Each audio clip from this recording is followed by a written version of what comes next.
Mateus capítulo de número 23, a partir do versículo de número 37, 3 versículos nós vamos estar lendo. Está escrito assim: Jerusalém, Jerusalém, que mata os profetas e apedrejas os que te são enviados.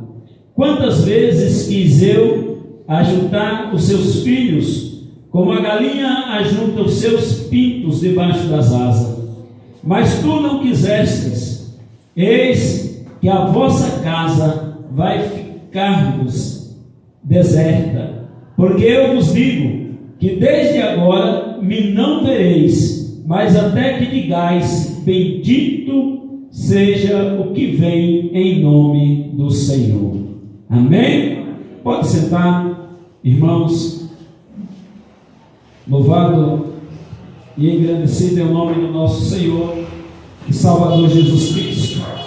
Nós vamos meditar nessa palavra, olhando um pouquinho para ela com bastante carinho e atenção. Uma palavra do próprio Jesus Cristo, depois que Ele traz uma palavra dura sobre os sacerdotes, sobre aqueles que ocupavam a cadeira de Moisés, quando ele começa no capítulo 23, a partir do versículo de número 1, aonde ele diz que na cadeira de Moisés estão assentados escribas e fariseus, e ali ele diz para o povo que escuta eles, dizendo assim: observai e fazei tudo o que eles fazem, mas não se conformeis com eles, não estejam de conformidade com eles, porque eles atam fecho muito pesado para se carregar, e molhos que nem sequer eles tocam o dedo e querem colocar sobre os lombos das outras pessoas para poder carregar. E Jesus, quando ele observa os seus representantes, porque os sacerdotes eram para ser representantes de Deus lá em Jerusalém, e aqueles homens que eram para ser representantes de Deus, eles estão representando a si mesmos, eles estão sendo cruéis com o rebanho de Cristo, e eles se envolvem em uma alta corrupção, de uma forma que estava generalizada, uma corrupção espiritual, onde eles se julgavam serem bons, e tratavam os que estavam abaixo de você de uma forma mal, de uma forma cruel, de uma forma que não era que Deus havia estabelecido sobre o seu povo. Irmãos, eu gostaria de chamar você a refletir comigo. Imagina que você olha para um povo e você enxerga um povo na sua frente, um monte de pessoas doentes, de mendigos, de pessoas carentes, de pessoas que não têm condições por si só de comprar um alimento, de comprar uma veste, de comprar uma moradia. E você, no seu ponto de vista, nessa imaginação que nós estamos fazendo, imagina que você é uma pessoa bastante rica, mas você é tão rica que você teria condições de tirar aqueles pobres da sua miséria, de tirar aqueles doentes da sua escassez, que você teria condições de levar comida, alimento para aquelas pessoas. Só que você tem um filho e chega para esse teu filho e diz: filho, eu quero que você também se veste como os mendigos e vá lá no meio deles para os ajudar. Só que todo o seu dinheiro vai ficar comigo. Eu vou liberar de vez em quando um pouquinho dele, para que você possa ajudar aqueles mendigos que ali embaixo estão. E quando você chega lá onde estão aqueles mendigos, você percebe que a maioria deles não querem a sua ajuda, embora eles te aceitam quando você oferece ali um alimento, um sustento, porque você deixou com seu pai a sua riqueza, mas algo você trouxe consigo que conseguiria alimentar aqueles mendigos. Assim foi Deus fazendo com Jesus para vir nos socorrer. Quando eu disse que, estando as pessoas doentes, a pior doença da humanidade, a pior doença do ser humano, não é uma AIDS, não é uma lepra, não é um câncer. A pior doença do ser humano é a doença do pecado. Porque todas essas doenças que aqui citamos, ela não tem o poder, ela não tem condições de te condenar ao inferno. Mas o pecado, ele tem. A única coisa que faz separação entre nós e o nosso Deus, a Bíblia diz que é o pecado só. Pode até ter crente que tenha doença, como essas que nós citamos, mas se de fato ele serve a Deus, se de fato ele teve um encontro com Cristo, ele pode até morrer com essa enfermidade, mas ele não será condenado ao inferno. Ele ganhará para si a salvação. Jesus, uma certa feita, ele diz: não temais o homem, que pode matar o teu corpo, mas não pode condenar a tua alma ao inferno. Jesus disse: antes temei a Deus, que pode tanto lançar o corpo quanto a alma na condenação. Ele mesmo diz que quando ele veio aqui à terra, ele não veio para condenar o mundo, mas ele veio para salvar aqueles que de fato têm interesse nessa salvação. Jesus, quando ele olha para Jerusalém, e com aquele olhar, irmãos, que ele enxerga passado, presente e futuro, tudo junto, Jesus olha para Jerusalém e ele começa dizendo: Jerusalém, Jerusalém, que mata os profetas e apedreja os que a ti são enviados. Jesus olha para Jerusalém naquele auge onde o sacerdote estava em uma posição de privilégio, onde o sacerdote podia dar as cartas, onde o sacerdote agora tinha uma voz de comando. E Jesus diz: olha, Jerusalém, quantas vezes quis eu ajuntar você debaixo das minhas asas, como uma galinha faz com seus pintinhos, mas você, quando eu mandei os profetas para cá, você os matara, você os destruíra. Eu imagino Jesus olhando o início de tudo, quando tudo começa, quando Deus envia ele aqui na terra para morrer por todos nós, por todos os pecadores, por todos os adúlteros, por toda espécie de pecado, por os piores que você possa imaginar. Jesus, ele se despiu da sua glória, ele deixou o seu poder lá em cima, e ele desceu à terra trazendo apenas um pouquinho desse poder, e não trouxe todo. Ele não estava aqui na terra para fazer tudo o que ele podia, ou tudo mesmo que ele queria, porque Jesus, no tempo que ele estava aqui, embora ele era 100% homem, e embora ele era 100% Deus, mas ele veio cumprir uma missão. E quando se vai cumprir uma missão, não se pode pular, não se pode pular, não se pode deixar de executar ela. Então ele veio sabendo que ele ia passar, ele veio sabendo o sofrimento que ele ia ter que enfrentar, ele veio sabendo que ia ter pessoas cruéis no seu caminho, ele veio sabendo que ele ia sofrer, ele veio sabendo que ele ia ser chicoteado, ele veio sabendo que ele ia ser surrado, ele veio sabendo que ele ia morrer. Mas mesmo assim, quando o Pai disse: eu quero que você desça para sofrer pelo meu povo, ele não disse não, mas ele disse: eis-me aqui. E ele desceu para morrer em teu lugar e poder te dar condições de vida eterna. Mas aqui nesta terra havia se montado um sistema religioso. Não era o que Deus queria, mas foi o que o homem fez.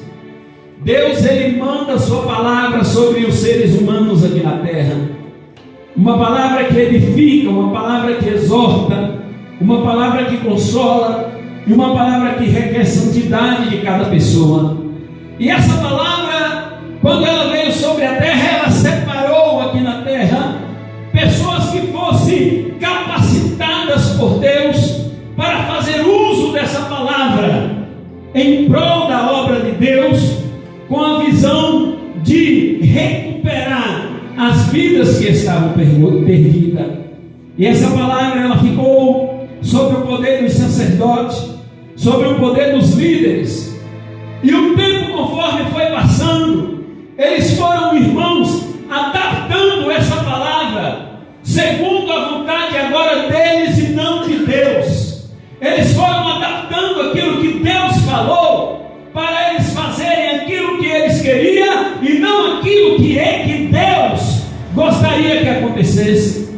E quando eles fazem essa adaptação, espiritualmente aquele sacerdote, eles se corrompem. Eles agora têm sede de poder. E eu não estou falando do poder de Deus, mas o poder financeiro, a ganância, o orgulho, a soberba, essas coisas que Deus sempre desprezou, entrou no coração daqueles homens. A avareza estava reinando no coração dos sacerdotes. Quando Deus, em Cristo, chega na terra e Jesus olha para eles, Jesus se decepciona, Jesus olha para eles e Jesus tem uma decepção, porque a cadeira que ficou para que aqueles homens se assentassem e pudessem ministrar a palavra de Deus, quando a Bíblia está dizendo cadeira, está falando de posição de ministro, de posição daquele que leva a palavra, de posição daquele que tem a responsabilidade de guiar o povo pelo caminho certo. Eu vou fazer questão de ler aqui no capítulo 23, o versículo de número 1, 2 e 3, que diz assim: Então falou Jesus à multidão e aos seus discípulos, dizendo: Na cadeira de Moisés estão assentados escribas e fariseus. Todas as coisas, pois, que vos disserem que observai e fazei-as, mas não procedais em conformidade com as suas obras, porque dizem e não fazem. Pois atam fardos pesados e difíceis de suportar e os põem nos ombros dos homens. Eles, porém, nem com o dedo querem movê-los. Jesus enxerga na cadeira de Moisés, na posição, aqueles homens que se diziam sacerdotes, entendidos, conhecedores da palavra de Deus. E pelo fato deles acharem que eram conhecedores, eles ensinavam a palavra, mas no entanto eles não praticavam a palavra. Eles pregavam a respeito da palavra de Deus, mas o seu comportamento estava diferenciado. Quando Jesus vê aquilo, Jesus fica estarrecido e Jesus fala para a multidão. Jesus chama a multidão e diz assim: uma coisa eu quero vos dizer. Vejam os sacerdotes que ocupam a posição de Moisés, vejam os líderes religiosos que ocupam a posição de Moisés. Observai o que eles dizem e praticai o que eles mandam, mas não andam de conformidade com eles, não fazem o que eles fazem, porque eles dizem uma coisa, mas praticam outra. Eles ordenam o meu povo a palavra do meu Pai, mas eles mesmos não estão debaixo dessa palavra, e aí eles atam um molho tão pesado e difícil de carregar e coloca sobre os lombos dos homens, mas eles nem sequer com o dedo querem tocar. Jesus, ele fica olhando, observando, e não fica calado, ele não se cala. Aleluia. Diante daquele desrespeito, e ele começa a pregar, a falar. Ele chama aquele povo de sepulcro caiado, ele chama aquele povo de imundo. Ele diz para aquele povo: eles estão preocupados em lavar o exterior do corpo, mas não lavam o interior. Eles pegam o sepulcro dos seus pais e diz: se nós vivêssemos no tempo dos nossos pais, não teríamos feito igual eles que mataram os sacerdotes. Jesus está dizendo: eles mesmos estão entregando com a sua própria confissão, porque fazem tudo contrário àquilo que Deus ensinou. Deus ensina uma coisa, o homem cria um sistema ao redor daquilo que Deus falou.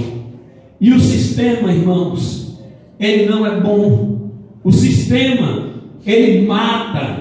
O sistema, ele destrói. O sistema coloca alguns em uma posição de privilégio, parece até que está acima de Deus. Observa que eu estou dizendo parece, porque nunca ninguém, nem homem, nem anjo, nem porvir, nem demônio, nenhuma criatura é capaz de ser superior a Deus. Só Ele é Deus e mais ninguém. Acima dele não está ninguém. Aqui na terra alguns acham que é alguma coisa, que pode alguma coisa, mas vai chegar um dia em que vão ter que descobrir que não são absolutamente nada, porque sem Deus nós não somos nada. Quem pode todas as coisas é Deus, quem faz todas as coisas é Deus, quem ressuscita mortos é Deus, quem criou os céus e a terra foi Deus, quem criou o homem foi Deus, quem criou os demônios foi Deus, quem fez tudo o que existe foi Deus, e sem Deus nada do que existe existiria. É dessa forma, meu Deus. Aleluia. Quando Jesus olha para Jerusalém e ele cita esses 3 versículos que nós acabamos de ler, agora se você pudesse trocar o nome aqui de Jerusalém pelo seu, eu posso até trocar pelo meu. Meu Deus. Quando ele diz Jerusalém, imagina que ele dissesse assim: Gildásio, Gildásio, que mata as palavras que eu te mando, e que te são enviadas. Quantas vezes que quis eu ajuntar os teus filhos como a galinha junta os seus pintinhos debaixo das asas, mas tu não quisestes. Quando nós ouvimos na Bíblia que mataram os profetas de Deus, profeta, quando você ouvir a palavra profeta na Bíblia, significa mensageiro da palavra do Senhor. Profeta significa aquele que entrega a palavra de Deus. A palavra de Deus é uma profecia. Toda vez que você estiver fazendo uso da palavra de Deus, não da sua, da de Deus, toda vez que você estiver fazendo uso da palavra de Deus, você está sendo um profeta aqui na terra. Você está ministrando para alguém aquilo que Deus mandou. Não, mas pastor, eu leio que está na Bíblia, sim. E aquela pessoa que você vai estar falando que está na Bíblia para ela, talvez ela nunca pegou uma Bíblia na mão. Você está profetizando para ela. Quando eles matavam os profetas, era como se quisesse, era como não, estava tentando calar a boca de Deus, tentando fechar a boca de Deus. E era exatamente isso que Israel fazia. E eu não estou falando de um povo estranho, eu não estou falando de uma nação estranha para Deus, eu estou falando daquele povo que Deus elegeu, daquele povo que Deus chamou, daquele povo que Deus olhou para ele e disse: eu vos escolhi, eu te chamei pelo nome e tu és meu. Eu estou falando daquele povo que veio da geração de Abraão, aonde Deus disse para Abraão: Abraão, tua descendência será uma bênção. Eu abençoarei aqueles que te abençoarem, e eu amaldiçoarei aqueles que te amaldiçoar. Agora o problema é quando essa própria pessoa que era para ser uma bênção, ela faz da vida dela uma maldição, porque se torna um filho e uma filha da desobediência. Jesus, ele olha e ele clama sobre Jerusalém. Ele clama. Ele diz: Jerusalém, Jerusalém. Sabe aquele ar assim de decepção, aquele ar de piedade, de comoção. Quando alguém olha para alguém que está caminhando para o abismo, você sabe o que é você pegar uma pessoa e todo dia você dá conselho para ela parar de fumar, para de fumar, porque isso não vai te fazer bem, e aquela pessoa responde com ignorância com você, ou aquela pessoa não te dá ouvido, ou ela diz para você: você tem razão, mas eu não consigo parar, e você está dizendo para ela: se você não parar, um dia você pode adoecer, o câncer pode te pegar. Irmãos, eu vi isso acontecer na minha família. Meu irmão, que fumou mais de 34 anos, Ele só veio ver o que o cigarro fez com ele quando ele teve um câncer na garganta. E ele pôde olhar e agora ele não tinha mais o que fazer porque era muito tarde. E um dia, vindo eu com ele no médico, tinha um rapaz na frente fumando na rua. E ele de dentro do carro, ele olhou e falou: rapaz, aquele homem ali não sabe o mal que ele está fazendo para ele. Eu já fiz muito isso aí também. Só que já era tarde. A doença já tinha avançado, já tinha contaminado. Eu estou falando aqui que o pecado, ele tem esse poder. Se ele não for eliminado, se ele não receber uma eliminação que só vem através do sangue do Cordeiro de Deus que tira o pecado do mundo, e ela só vem sobre a vida da pessoa quando ele reconhece Jesus como seu único e suficiente Salvador. Jesus olha para o seu povo, Jesus olha para a sua nação, Jesus olha para os escolhidos de Deus, e Jesus diz: Jerusalém, Jerusalém, que mata os profetas e apedreja os que te são enviados, quantas vezes quis eu ajuntar os teus filhos, como a galinha junta os seus pintos debaixo das asas, mas tu não quisestes. Eis que a vossa casa vai ficar deserta. Jesus está dizendo para Jerusalém: quantas vezes eu quis trazer vocês para debaixo da minha proteção? Quantas vezes eu quis ser o seu protetor, eu quis ser o seu guarda fiel, eu quis ser o seu salvador. Quando Jesus está comparando o que a galinha faz com os pintainhos, irmãos, eu não sei se todos aqui já tiveram a oportunidade de ver, mas quando a galinha ela pode ter 12 pintos, 20 pintos, porque dependendo da quantidade de ovos que ela chocar, é a quantidade de pintos que ela vai ter. Mas quando vai escurecendo, ela pega todos, mas todos que estão perto dela, e ela põe embaixo, e quando algum fica para fora, ela vai lá com o seu bico e empurra para debaixo dela, ela abre as asas, e ali ela aconchega todos debaixo dela, todos estão sob a proteção dela naquele momento. E ali para a galinha, ela é uma mãe super protetora, ela é aquela que está guardando os seus pintinhos, ela é aquela que está protegendo todos eles. E Jesus disse para Jerusalém: eu queria fazer com vocês assim, e eu tentei, e eu estou tentando, mas vocês não querem. Deus sempre quis salvar a humanidade, mas a própria humanidade não quer essa salvação vindo da parte de Deus. E Jesus disse: eu enviei os meus profetas, vocês mataram. Eu trouxe para vocês a solução para o seu pecado, para a sua enfermidade, para a sua doença, mas vocês desprezaram. E aí o Senhor diz: agora, Jerusalém, você vai ficar deserta. E realmente, depois que ele morre em Roma, através do general Tito, derruba o templo nos anos 70, destrói tudo.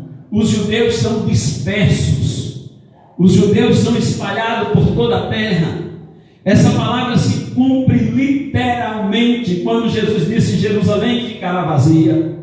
A cidade santa, que foi eleita e escolhida por Deus, deixou que a podridão entrasse dentro dela, deixou que a miséria entrasse dentro dela, deixou que a idolatria entrasse dentro dela, deixou que a desobediência entrasse dentro dela. E quando o Filho de Deus veio para tentar salvá-los, eles quiseram expulsar o Filho de Deus de dentro dela. É assim que às vezes nós fazemos: acolhemos o que não presta e desprezamos o que é bom. É tempo de nós invertermos esse papel, acolher o Espírito Santo de Deus dentro da gente e expulsar de nós o desejo do pecado, a vontade de estar aqui nesse mundo. O Senhor continua querendo acolher Jerusalém debaixo de si, mas Jerusalém continua se afastando.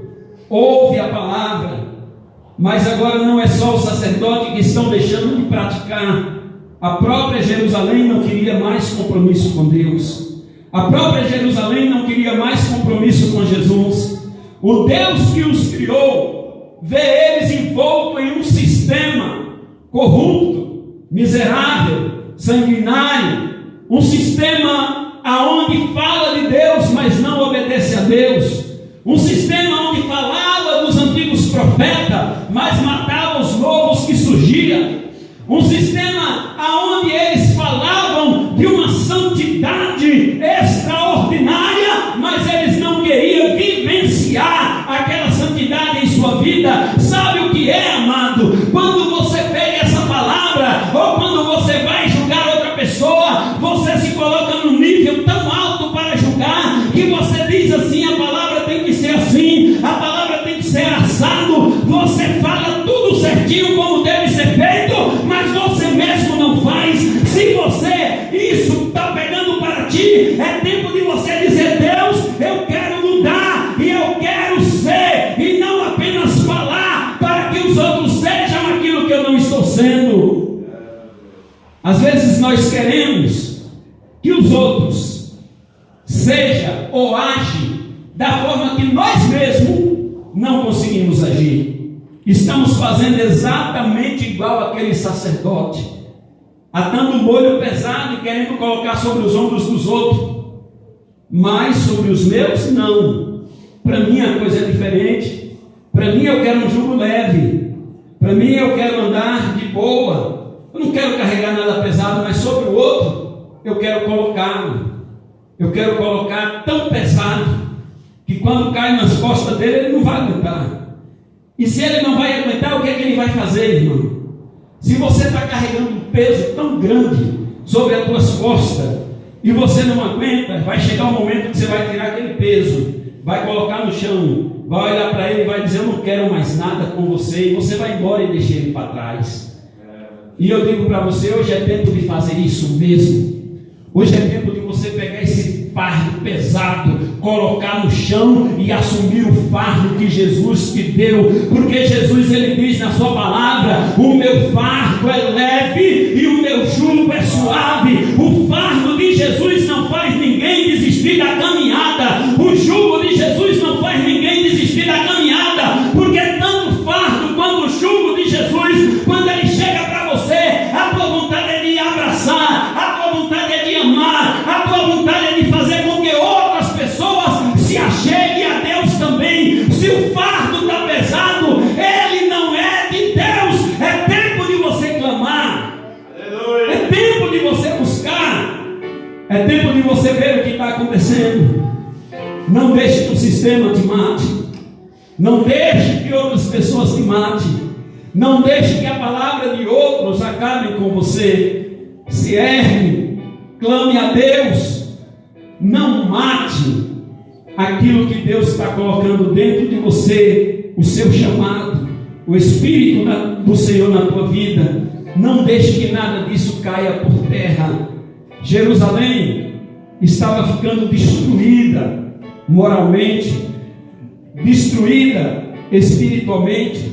Jerusalém estava ficando arrasada, mas dentre aquele povo mau e perverso, Deus escolheu alguns remanescentes.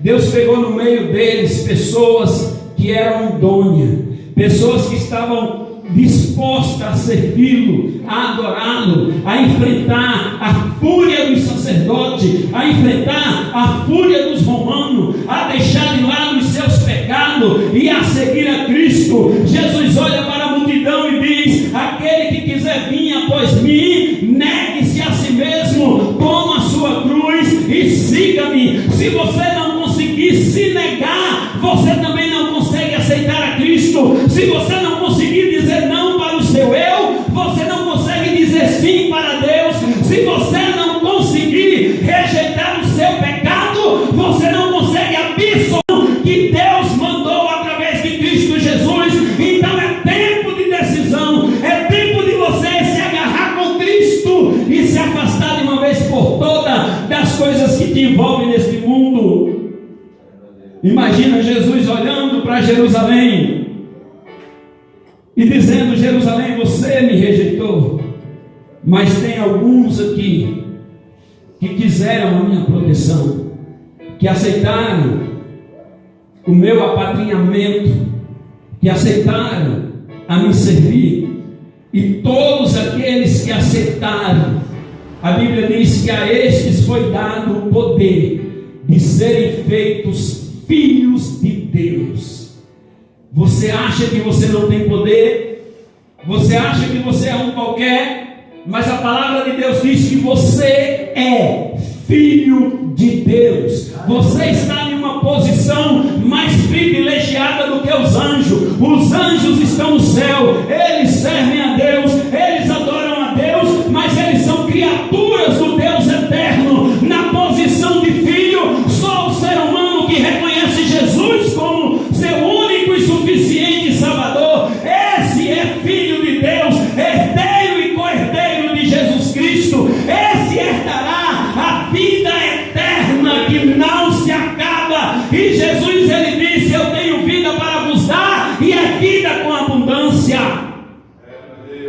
Não é apenas uma abundância terrena, riqueza material, mas é uma riqueza aonde, irmãos, a traça não consome, a ferrugem não come, o ladrão não rouba, e você está seguro para sempre com Deus. Como nós precisamos tomar a decisão correta, não viver de um esquema religioso que mata os irmãos que estão fracos, que pisa naqueles que escorregaram, que pula sobre a cabeça daqueles que não conseguem mais se levantar. Toda vez que você for julgar alguém, você pergunta para si mesmo: o que Jesus faria se ele estivesse aqui no meu lugar? Como seria a resposta de Jesus diante de alguns questionamentos que nos fazem? Ainda que o Evangelho, ele nunca vai perder a sua essência, nunca. Mas nesses últimos tempos a gente vê, parece que a coisa está tão se misturando. Parece que o mundo está entrando dentro da igreja de uma forma cruel. Porque Deus, quando Ele te chamou para Cristo, Ele te tirou do mundo. E agora você precisa lutar para você tirar o mundo de dentro de você. Tem gente que saiu do mundo, mas o mundo ainda não saiu dele ou dela. Tem gente que veio para Cristo, mas ainda lembra do Egito. Tem gente que está na igreja, mas ainda lembra das coisas da terra, ainda lembra das coisas do mundo, ainda se regozija com as festas mundanas, ainda se regozija com as músicas mundanas, ainda se regozija com os costumes mundanos. É hora de você mudar o seu costume mundano para um costume cristão. É hora de você deixar o costume pagão e mudar para um costume cristão, porque Deus te chamou em Cristo para ser crente fiel e verdadeiro. Se é para você essa palavra, receba no teu coração, guarda com zelo e ora para que Deus te conserve fora desse mundo tenebroso. Se não quiseres aceitar, não tem problema. Lembra do que Jesus disse para Jerusalém: matas o meu profeta, os que são enviados. E agora ele mesmo veio. E quando ele mesmo veio, ele também não foi poupado, mas ele sabia disso. Ele sabia o que ele ia enfrentar. Ele sabia que os sacerdotes estavam corrompidos. Eles sabiam que havia uma religião que não tinha nada a ver com aquilo que Deus ordenara. Ele sabia que tinha um povo que professava um Deus, mas que fazia outras coisas que esse mesmo Deus não permitia e não concordava com eles. Então, querido, Deus não nos impede de nós nos envolvermos em corrupção. Deus não impede de nós nos envolvermos no pecado. Deus não impede nada disso. Assim como Ele te ajuda quando você quer envolver-se com a obra dele, com o Espírito dele, com a palavra dele. Quando ele vê isso em você, essa garra, essa vontade, ele vai te ajudar. Porque por mais que nós dizemos que Deus em nós, ele continua sendo Deus, mesmo assim ele conta com você, ele precisa de você para propagar o seu evangelho aqui sobre esta terra. Ele conta contigo, não foi à toa que ele te escolheu, não foi à toa que ele te chamou, não é à toa que ele está te preparando, não é à toa que ele te livra do mal todos os dias, não é à toa que ele está te protegendo, não é à toa que ele está te guardando, não é à toa que ele está te prometendo uma vida eterna lá no céu. Ele quer contar com você enquanto você estiver aqui na terra, ainda que doa, ainda que chora, ainda, meu amado irmão, que a coisa aperta para o teu lado,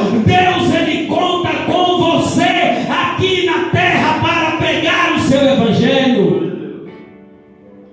A pergunta é: você está a fim de obedecer? Você está a fim de seguir? Você está a fim de fazer a obra de Deus? Porque fazer a obra de Deus nem sempre é estar vestido igual eu estou. Na semana passada eu tive um sonho, eu acordei, eu perguntei para Deus o que significava aquilo. E se realmente era algo espiritual. Porque eu sonhei que eu estava na Venezuela e eu pregava no meio de um povo carente, jogado, e eu lá no meio deles procurando falar de Cristo. E do jeito que eu estava lá vestido, não era com terno e gravata. Você pensa que Paulo, quando saía para pregar, como era que ele fazia? Como era que ele se vestia? Você acha que Pedro, quando ele saía para pregar, ele colocava lá um terno, uma gravata, uma roupa de requinte e saía para ministrar a palavra de Deus?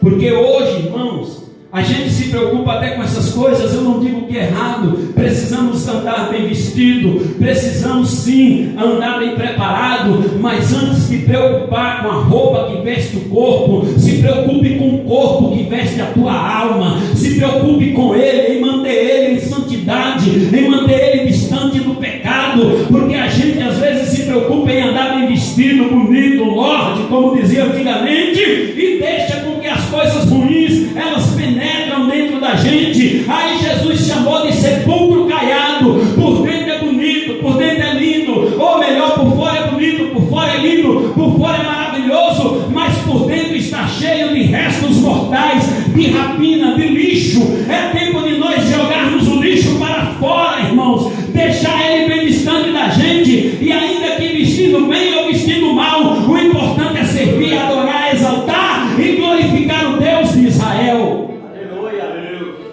Eu imagino como era que os pregadores saíam antes. Paulo, Silas, João, eles saíam no meio do povo vestido comum, normal. Às vezes o povo nem sabia quem eles eram, porque eles andavam normal. Se eles fossem querer andar no meio de todo mundo com roupas diferentes, com roupas bonitas, eles eram destaque. E nesse destaque eles eram apanhados com facilidade. Hoje a maioria dos pregadores querem ser destaque, não querem ser servo. Querem se aparecer e não deixam que Cristo apareça.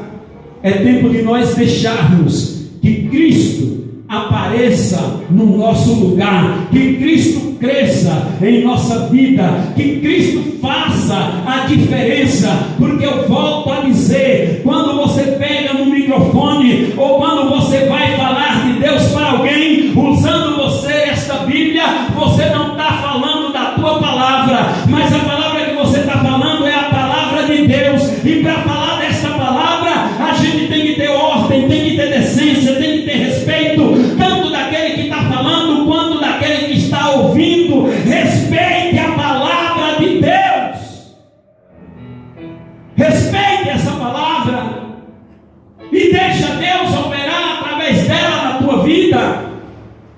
E assim você estará ganhando o reino do céu. O reino do céu, a Bíblia diz que é tomado à força. Você luta para tê-lo. Primeiro você luta contra você mesmo.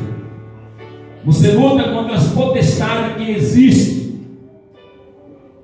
na esfera celestial. Quando a Bíblia diz: a nossa luta não é contra a carne nem contra o sangue, mas contra os principados e potestades que agem, que operam nas áreas celestiais. Você luta contra ela também. Luta contra o seu desejo, luta contra você mesmo. O que não vai faltar para você é essa palavrinha que eu estou te dizendo: luta. Você vai lutar.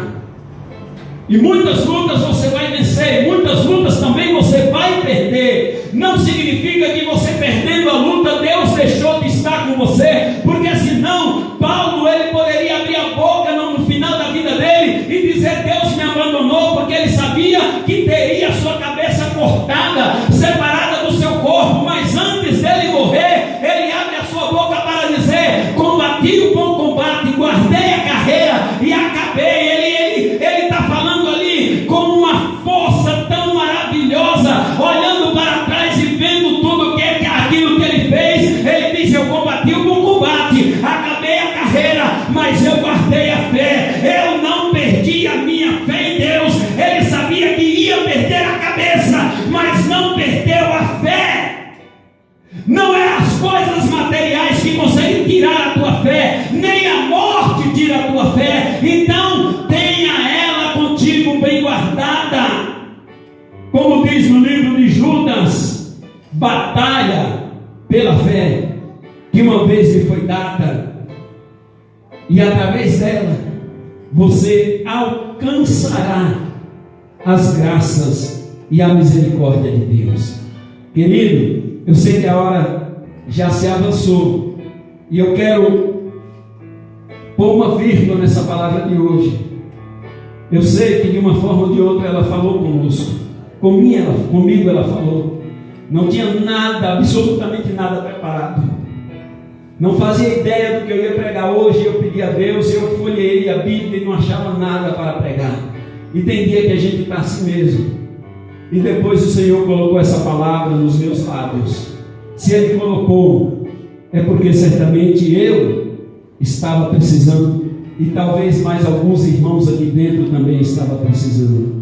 Que você possa receber, meditar e não permitir que nada, absolutamente nada, venha te afastar do amor de Deus que está em Cristo Jesus, o nosso Senhor. E eu vou pedir uma linda salva de palmas para Deus. Uma linda salva de palmas.